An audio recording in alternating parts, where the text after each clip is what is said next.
Students, very good morning. આજે આપણે કરવાના છીએ ક્વેશ્ચન બેંકના એમસીક્યુ ચેપ્ટર નંબર 2 સોલ્યુશન્સ એટલે કે દ્રાવણોના. સૌથી પહેલી વસ્તુ એ કે આ ક્વેશ્ચન સોલ્વ કરવા બેસો ત્યારે સાથે ક્વેશ્ચન બેંક રાખજો કે જેથી કરીને હું જો ક્વેશ્ચન નંબર બોલું આમાં મેં ઓલરેડી લખ્યા જ છે પણ છતાંય તમારે કઈ બાજુમાં નોટ કરવી હોય તો કરી શકો, રાઈટ? એટલે પહેલા ક્વેશ્ચન બેંક સાથે લઈ લ્યો, પછી આ વિડિયોને આગળ વધારો. સૌથી પહેલો ક્વેશ્ચન નંબર 32. આ જે નંબર છે એ ક્વેશ્ચન બેંકના જ છે, રાઈટ? તો થોડા ક્વેશ્ચન બેંકના એમસીક્યુ સોલ્વ કરીએ. સૌથી પહેલો ક્વેશ્ચન છે 4% W/W યુરિયાના જલીય દ્રાવણનું 298 કેલ્વિન તાપમાને બાષ્પ દબાણ કેટલું થાય? 4% W/W એટલે દળથી 4% યુરિયાના જલીય દ્રાવણનું 298 કેલ્વિન તાપમાને બાષ્પ દબાણ કેટલું થાય એવું પૂછ્યું છે. 298 કેલ્વિન તાપમાને પાણીનું બાષ્પ દબાણ આપ્યું છે 0.025 બાર. પાણીનું બાષ્પ દબાણ એટલે શુદ્ધ દ્રાવક P10 આપ્યું છે, રાઈટ? તો સિમ્પલી આપણી પાસે ફોર્મ્યુલા છે, સૂત્ર છે P10 P1/P10 N2/N1.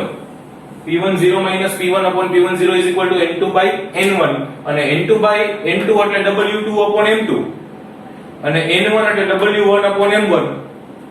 બધી જ કિંમતો આપી છે. P10 આપ્યું છે કેટલું તો કે 0.025. દ્રાવણનું પૂછ્યું છે એટલે P1 છેદમાં P10 એટલે once again 0.025. W2 એટલે દ્રાવ્યનું વજન તો કે 4 ગ્રામ છેદમાં W1 એટલે દ્રાવકનું વજન તો કે 96 ગ્રામ. કેમ તો કે 100 માંથી 4 ગ્રામ યુરિયા હોય તો 96 ગ્રામ પાણી હોય. યુરિયાનો અણુભાર 60 અને પાણીનો અણુભાર 18. સાદું રૂપ આપશો એટલે તમને P1 મળી જશે, રાઈટ? લાસ્ટ લેક્ચરની જેમ જ્યાં હિન્ટ ની જરૂર હશે ત્યાં હિન્ટ આપીશ, કમ્પ્લીટ આપવું પડશે સોલ્યુશન ત્યાં કમ્પ્લીટ આપીશ, રાઈટ? આપણો મેઈન ઉદ્દેશ્ય એ છે કે એમસીક્યુ સોલ્વ કરતા આવડતા હોવા જોઈએ. નેક્સ્ટ ક્વેશ્ચન છે 41. 41 માં નીચેનામાંથી કયા સંયોજનને રાઉલ્ટનો નિયમ લાગુ પડશે નહીં એવું કીધું છે. હવે કયા સંયોજનને રાઉલ્ટનો નિયમ ન લાગુ પડે એના માટે ઓપ્શન આપ્યા છે 1 molar NaCl, 1 molar urea, 1 molar glucose અને 1 મોલર સુક્રોઝ. ક્વેશ્ચન નંબર 41 છે ક્વેશ્ચન બેંકનો. તો અહીંયા આગળ કદાચ જવાબ ન આવડતો હોય ને તોય તમે જે ધારશો ની સાચું જ પડશે. કેમ તો કે જો પહેલા તો તમે ધારો તો શું ધારો તો કે સાંદ્રતા તો કે 1 મોલર 1 મોલર 1 મોલર 1 મોલર બધાયની સરખી છે, મતલબ એમાંથી કઈ વિચારી શકાશે નહીં. તો બીજું વિચારો NaCl માં કેટલા આયન્સ બનશે તો કે 2, Na+ ને Cl-. યુરિયા તો કે એનું આયનીકરણ ન થાય. ગ્લુકોઝ તો કે આયનીકરણ ન થાય. સુક્રોઝ તો કે આયનીકરણ અથવા વિયોજન ન થાય. તો વધુ કોણ? આ ત્રણેયમાં વિયોજન નથી થતું, આમાં એકમાં જ થાય છે, તો એક જ જુદો પડે છે, એક જ જવાબ હોવો જોઈએ. પણ ઈ લોજિક સાચું નથી, રાઈટ? લોજિક એવું છે કે NaCl નું વિયોજન થાય છે અને આદર્શ દ્રાવણ માટે આપણે એવું કીધું છે કે સુયોજન કે વિયોજન થતું હોવું જોઈએ નહીં. જો સુયોજન કે વિયોજન થાય તો એ આદર્શ દ્રાવણ ન હોય. આદર્શ દ્રાવણ છે એને રાઉલ્ટનો નિયમ લાગુ પડે. એનો મતલબ કે NaCl ને લાગુ પડશે નહીં, રાઈટ? ઓકે, નેક્સ્ટ ક્વેશ્ચન છે 50મો ક્વેશ્ચન. નીચે આપેલા દ્રાવણો પૈકી કઈ જોડ આદર્શ દ્રાવણ બનાવી શકે નહીં? કઈ જોડ છે એ આદર્શ દ્રાવણ નથી બનાવતી? તો C6H6 અને C6H5CH3 મતલબ બેન્ઝીન અને ટોલ્યુઈન આપ્યું છે. C4H9OH અને H2O મતલબ બ્યુટેનોલ અને પાણી આપ્યું છે. CCl4 અને SiCl4 કાર્બન ટેટ્રાક્લોરાઇડ અને સિલિકોન ટેટ્રાક્લોરાઇડ આપ્યું છે. ઇથાઇલ બ્રોમાઇડ અને ઇથાઇલ આયોડાઇડ ની જોડી છે. આમાંથી કઈ જોડી છે આદર્શ દ્રાવણ નહીં બનાવે? તો આમાં તમે જુઓ ને તો બેન્ઝીન અને ટોલ્યુઈન બંને કાર્બનિક પદાર્થો થયા. કાર્બનિક પદાર્થો વચ્ચે આકર્ષણ છે બહુ પ્રબળ હોતા નથી, કારણ કે બહુ પ્રબળ વિદ્યુત ધર્મી તત્વો કોણ ના હોય, બહુ પ્રબળ વિદ્યુત ઋણ પણ ના, કારણ કે કાર્બન અને હાઇડ્રોજન છે તો એમની વચ્ચે જે ઇલેક્ટ્રોનેગેટિવિટી છે એનો ડિફરન્સ એટલો બધો હોતો નથી. સેમ CCl4 SiCl4 માં પણ એવું જ છે. બંને ક્લોરાઇડ વાળા સંયોજનો છે તો એમની વચ્ચે પણ ડિફરન્સ મોટો નહીં થાય. આ બંને હેલાઇડ સંયોજનો છે, ઇથાઇલ બ્રોમાઇડ ને ઇથાઇલ આયોડાઇડ, તો એમાં પણ એવું છે. હા, એમાં વધુ વિદ્યુત ઋણ છે બ્રોમાઇડ અને આયોડાઇડ, પણ સામે પાછા બંને એ જ હેલોજન છે. જ્યારે આ બી ઓપ્શન છે એમાં તમે જોવો ને તો C4H9OH એટલે આલ્કોહોલ છે અને H2O છે. હવે આલ્કોહોલ સંયોજનો છે એટલેમાં તમને ખબર છે કે આલ્કોહોલમાં આંતર આણ્વીય હાઇડ્રોજન બંધ હોય, મતલબ આલ્કોહોલના અણુ વચ્ચે આંતર આણ્વીય હાઇડ્રોજન બંધ હોય. પાણી છે તો પાણીના અણુ વચ્ચે પણ આંતર આણ્વીય હાઇડ્રોજન બંધ હોય અને ઈ બે વચ્ચે આલ્કોહોલનો અણુ પાણીના અણુ સાથે પણ આંતર આણ્વીય હાઇડ્રોજન બંધ બનાવી શકે છે. હાઇડ્રોજન બંધ બનશે કોની વચ્ચે? આલ્કોહોલ અને પાણી વચ્ચે.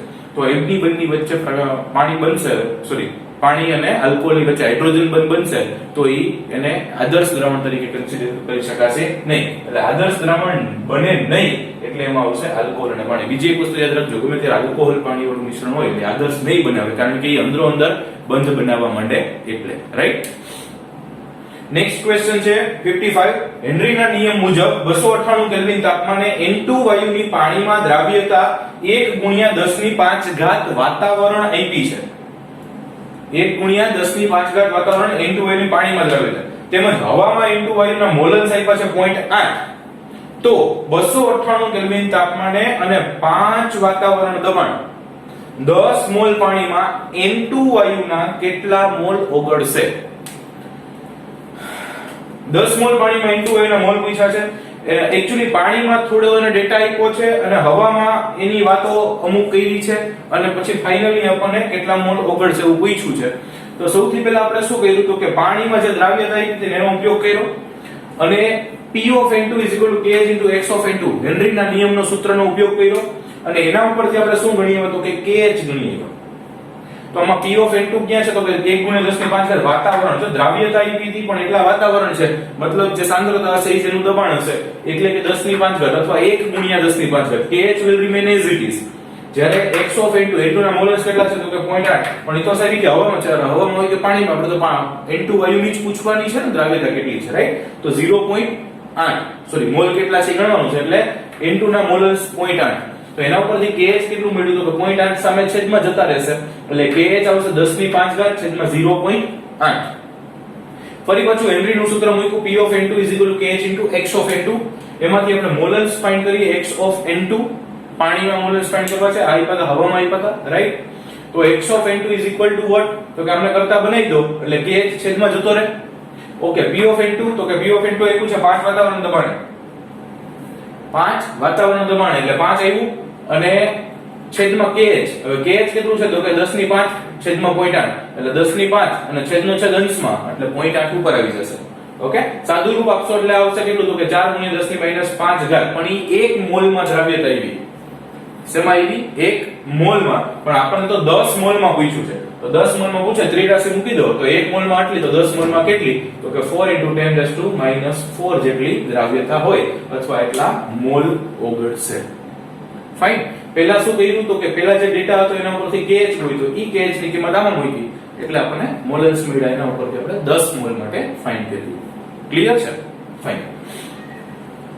આની ગણતરી તમારી આપણે ક્વેશ્ચન બેંકમાં પાછળ જે સોલ્યુશન્સ આપ્યું છે એમાં આપ્યું છે પણ થોડી વાર સમજાશે ને શું કર્યું છે, રાઈટ? એટલે મેં અહીંયા આગળ થોડું વ્યવસ્થિત રીતે કરીને આપ્યું છે. હવે ક્વેશ્ચન નંબર 59 છે. એમાં આપણો આ રાઉલ્ટના નિયમ પ્રમાણેનો જે આલેખ છે આપ્યો છે. અહીંયા A છે, અહીંયા B છે, C છે અને D છે. X A અહીંયા A = 0 છે, B = 1 છે. મતલબ આ B માટે દર્શાવ્યું છે. અહીંયા XA = 1 છે અને XB 0 છે, મતલબ આ XA માટે દર્શાવ્યું છે, રાઈટ? હવે ઓપ્શન છે AB અને CD અનુક્રમે શુદ્ધ B અને A ના બાષ્પ દબાણ છે. તો કે હા, અહીંયા આગળ AB છે એ શું છે તો કે શુદ્ધ B નું બાષ્પ દબાણ છે ને, કારણ કે XB = 1 છે. અને આ CD શું હોય તો કે શુદ્ધ A નું બાષ્પ દબાણ, કારણ તો કે એમાં XA = 1 છે, B = 0 છે. તો આ CD છે એ A નું બાષ્પ દબાણ છે, AB છે એ B નું બાષ્પ દબાણ છે, રાઈટ? તો AB અને CD અનુક્રમે B અને A ના બાષ્પ દબાણ છે તો કે હા છે. અને ચોથો ઓપ્શન છે એમાં BD દ્રાવણનું કુલ બાષ્પ દબાણ દર્શાવે તો કે આ BD દ્રાવણનું કુલ બાષ્પ દબાણ તો કે હા, એ તો આપણે ઓલરેડી થિયરીમાં અભ્યાસ કરીએ છીએ. તો એ પણ સાચું છે. એટલે કયા વિધાન સાચા છે એવું કીધું છે એટલે ઓપ્શન આવશે C. પહેલું અને ચોથું એ બે સાચા છે. ઓપ્શન આવશે C. પહેલું અને ચોથું બે સાચા છે. ઓકે. આ પહેલું વાક્ય સાચું છે અને ચોથું વાક્ય સાચું છે એવો ઓપ્શન હોય એવો કયો હશે તો કે answer C, right? So that was the question number 59. Okay. Each આલેખનો ઉપયોગ થશે. ક્વેશ્ચન નંબર 60 આપ્યું છે. ક્વેશ્ચન નંબર 60 માં આવો જ આલેખ આપ્યો છે. એમાં કીધું છે અહીંયા આગળ S બિંદુ કીધું છે કદાચ. ક્વેશ્ચન નંબર 60 ની વાત કરું છું. 59 પૂરો થઈ ગયો છે. ક્વેશ્ચન નંબર 60 માટે આ ને આ આલેખ કન્સિડર કરીએ છીએ એટલે મારે બીજી વાર લખવો ના પડે.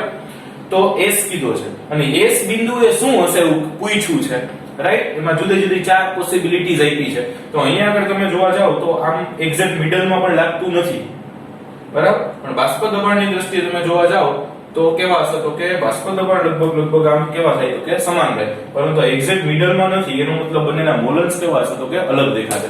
ઓકે, તો answer C will be the right answer. How? તો કે એમાં શું લખ્યું છે તો કે બંને પ્રવાહીના મોલ અંશ અસમાન પરંતુ આંશિક બાષ્પ દબાણ સમાન. બંનેના મોલ અંશ અહીંયા સમાન થશે તો કે નહીં થાય, પરંતુ આંશિક દબાણ છે એ સમાન થશે. રાઈટ? બંનેના મોલ અંશ સમાન નહીં થાય એસ બિંદુએ, પરંતુ આંશિક દબાણ સમાન થશે. So answer C will be the correct answer. સમજાય છે? ફાઇન. ચલો નેક્સ્ટ છે ક્વેશ્ચન નંબર 61. એમાં પણ આ રાઉલ્ટના નિયમ વાળો જે આલેખ આપ્યો છે, બાષ્પ દબાણ દર્શાવે છે, મોલ અંશ દર્શાવે છે. અહીંયા xb બરાબર 1 છે, અહીંયા xa બરાબર 1 છે.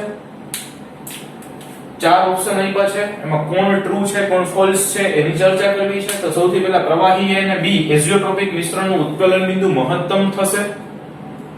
પ્રવાહી A અને B એનું ઉત્કલન બિંદુ મહત્તમ હશે તો કે હા, એ ઉત્કલન બિંદુનું મહત્તમ હશે તો કે ટ્રુ છે. પછી મિશ્રણમાં બંને પ્રવાહીના બાષ્પ દબાણ સમાન હશે ત્યારે XA XB થાય. એ આ જ થયું.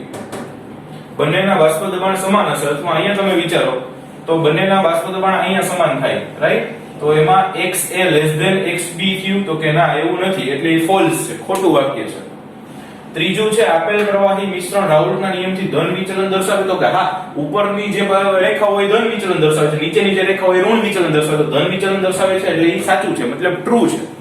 અને ચોથું છે XA બરાબર XB બંનેના મોલ અંશ સમાન હોય ત્યારે PA નું મતલબ A નું બાષ્પ દબાણ B ના બાષ્પ દબાણ કરતા ઓછું હોય તો કે ના હોય. બંનેના મોલ અંશ સમાન લ્યો ત્યારે બેના બાષ્પ દબાણ છે એમાં A નું બાષ્પ દબાણ સમાન ઓછું ના હોય, કારણ કે A છે એ તો ઓલરેડી વધુ બાષ્પ દબાણ ધરાવે છે B કરતા. રાઈટ? એટલે ઈ ખોટું છે, મતલબ પહેલું સાચું છે એટલે ટ્રુ, બીજું ખોટું છે એટલે ફોલ્સ, ત્રીજું સાચું છે એટલે ટ્રુ, ચોથું ફોલ્સ. તો TF એટલે આન્સર આવશે A. કદાચ તમારે અહીંયા આ જે ક્વેશ્ચન બેંક છે એમાં અલગ આન્સર આપેલો હશે, so make it correct. Right? So that was the question number 61. પછી છે ક્વેશ્ચન નંબર 63. હવે આ ટાઈપના ક્વેશ્ચન્સ ઓલરેડી કરાવ્યા છે. કયા જલીય દ્રાવણનું ઉત્કલન બિંદુ સૌથી ઊંચું છે? ચાર ઓપ્શન આપ્યા છે. કયા જલીય દ્રાવણનું ઉત્કલન બિંદુ સૌથી ઊંચું છે એવું કીધું છે. એમાં પહેલું છે 0.1 મોલર KNO3, બીજું છે 0.1 મોલર Na3PO4, ત્રીજું છે 0.1 મોલર BaCl2 અને ચોથું છે 0.1 મોલર K2SO4. બધાના આયન્સ ગણી નાખીએ, બધું 0.1 મોલર છે એટલે સાંદ્રતા જોવાનો મતલબ નથી. KNO3 એટલે કેટલા આયન્સ તો કે 2 આયન્સ, K+ ને NO3-. so how many ions are there તો કે 2 ions are there. Na3PO4 how many ions are there તો કે 4 ions are there. which 4 તો કે 3 Na+ and 1 PO4 - 3, 3 Na+ and 1 PO4 - 3, so 3 + 1 will give us 4, so 4 ions are there. 0.1 molar BaCl2 how many ions are there so there are 3 ions, 3 આયનો છે. કઈ રીતે 3 ion થશે તો કે એક Ba+2 અને 2 Cl-, એક Ba+2 અને 2 Cl-, તો 1 અને 2 એટલે ટોટલ 3 and 0.1 molar K2SO4 ત્યાં આગળ તો કે there will be 3 ions also. K2SO4 it means it will give us 2K+ plus SO4 - 2, 2K+ અને 1 SO4 - 2 એટલે 2 ને 1 3. તો અહીંયા તમે જોવા જાવ તો આમાં 2 આયન છે, 4 આયન છે, 3 છે અને 3 છે, તો મેક્સિમમ શેમાં થયા તો કે આમાં થયા. સો B will be the answer. Right? ઉત્કલન બિંદુ વડ. બીજી એક વાત કે ઘણાને ક્વેશ્ચન થઈ ગયા સર ડાયરેક્ટ 32 થી સ્ટાર્ટ કર્યું ને પછી 41 ને 15 રેન્ડમ લીધા છે, તો કે આમાં જનરલી આપણે એવું કીધું હતું, દક્ષિણી સર તમને કીધું જ હશે કે જેટલા ક્વેશ્ચન્સ હોય, ડાઉટ્સ હોય એ સોલ્વ કરાવીશ. એટલે મોટાભાગના છોકરાઓને જેમાં ડાઉટ્સ હતા એક ક્વેશ્ચન રેન્ડમલી લીધા છે, અથવા મને ક્યાંક યોગ્ય લાગ્યું કે આ ક્વેશ્ચન કરાવવા જેવો છે એવા ક્વેશ્ચન્સ કરીએ છીએ. આના સિવાય પણ ડાઉટ રહી જતો હોય તો you can ask me. Right? Okay, next છે ક્વેશ્ચન નંબર 70. 70મો ક્વેશ્ચન. એમાં કીધું છે કયા જલીય દ્રાવણ સમાન અભિસરણ દબાણ ધરાવે? કયા જલીય દ્રાવણ સમાન અભિસરણ દબાણ ધરાવે છે? હવે એમાં ચાર આપ્યા છે. 0.1 મોલર NaCl, 0.1 મોલર ગ્લુકોઝ, 100 મિલી દ્રાવણમાં 0.6 ગ્રામ યુરિયા અને 50 મિલી દ્રાવણમાં 1 ગ્રામ અબાષ્પશીલ દ્રાવ્ય X. અને ઈ પાછું X છે એનું આણ્વિક દળ આપ્યું છે 200 ગ્રામ પ્રતિ મોલ. હવે ઓપ્શન છે એમાં તન સરખા છે, કયા 3 છે એ આપણે ચેક કરવાના છે, રાઈટ? તો અહીંયા તમે જોવા જાવ તો 0.1 મોલર NaCl, 0.1 મોલર ગ્લુકોઝ. હવે આમની પણ પહેલા સાંદ્રતા ગોતી લેવાય એટલે ખબર પડે. તો 100 મિલી દ્રાવણમાં 0.6 ગ્રામ યુરિયા છે, તો મોલારિટીનું સૂત્ર તો કે દ્રાવ્યનું વજન ગ્રામમાં છે તો અણુભાર ગુણ્યા દ્રાવણનું કદ લીટરમાં. દ્રાવ્યનું વજન કેટલું છે તો કે 0.6, એટલે આ 0.6 છેદમાં અણુભાર, યુરિયાનો અણુભાર તો કે 60 અને દ્રાવણનું કદ લીટરમાં 100 ml એટલે 0.1 લીટર. સો 0.6/60 into 0.1, 0.6 ના છેદમાં 60 ગુણ્યા 0.1 અને એનું સાદુરૂપ આપશો એટલે ઈ મળશે 0.1 મોલર. શું આવશે? 0.1 મોલર. તો એ 0.1 મોલર યુરિયાનું દ્રાવણ થયું. અને ચોથું ગોતી લે, 50 મિલી દ્રાવણમાં 1 ગ્રામ અબાષ્પશીલ દ્રાવ્ય. તો 1 ગ્રામ અને દ્રાવ્ય એની મોલારિટીનું સૂત્ર મૂકીએ. મોલારિટી એટલે દ્રાવ્યનું વજન ગ્રામમાં, એટલે 1 ગ્રામ છેદમાં અણુભાર, અણુભાર આપી દીધો છે 200 એટલે 1 ના છેદમાં 200 ગુણ્યા દ્રાવણનું કદ લીટરમાં. હવે 50 મિલી આપ્યું છે એટલે 0.050 મૂકી દેવાય, અથવા 50 મૂકો તો ઉપર 1000 વડે ગુણી નાખે, લીટરમાં ફેરવું છે ખાલી, રાઈટ? તો ઈ પણ કેટલું થયું તો કે 0.1 મોલર થયું. તો અહીંયા હવે તમે જોવા જાઓ તો 0.1 મોલર NaCl છે, 0.1 મોલર ગ્લુકોઝ છે, 0.1 મોલર યુરિયા છે ત્રીજું, અને ચોથું છે 0.1 મોલર X. ઓકે, અને અબાષ્પશીલ કીધું છે, મતલબ એનું બાષ્પમાં રૂપાંતર થતું નથી, રાઈટ? તો હવે આમાંથી કોના અભિસરણ દબાણ સમાન થશે એવું પૂછ્યું છે. તો અહીંયા તમે જોવા જાવ તો પેલું NaCl છે. હવે NaCl છે, તમે NaCl ને જેવું નાખશો એટલે Na પ્લસ ને Cl માઈનસ 2 આયન્સ બની જશે. સો total concentration will be 0.2, 0.1 molar of Na plus and 0.1 molar of Cl minus. બીજું છે ગ્લુકોઝ. ગ્લુકોઝ તો કેવું છે તો કે એમનું વિયોજન થતું નથી, I બરાબર 1 આવશે. ત્રીજું યુરિયા છે, એનુંય ના થાય, એનું I બરાબર 1, અને આમાંય અબાષ્પશીલ દ્રવ્ય કીધું છે, મતલબ એનુંય નહીં થાય. તો ઈ ત્રણેય, બીજું ત્રીજું ને ચોથું ત્રણેય 0.1 મોલર છે, એ ગ્લુકોઝ છે, યુરિયા છે, અબાષ્પશીલ છે. તો ઈ ત્રણેયના અભિસરણ દબાણ કેવા થશે તો કે સમાન થશે. તો answer will be 2, 3 and 4. whereas 2, 3 and 4 so that is given in option B.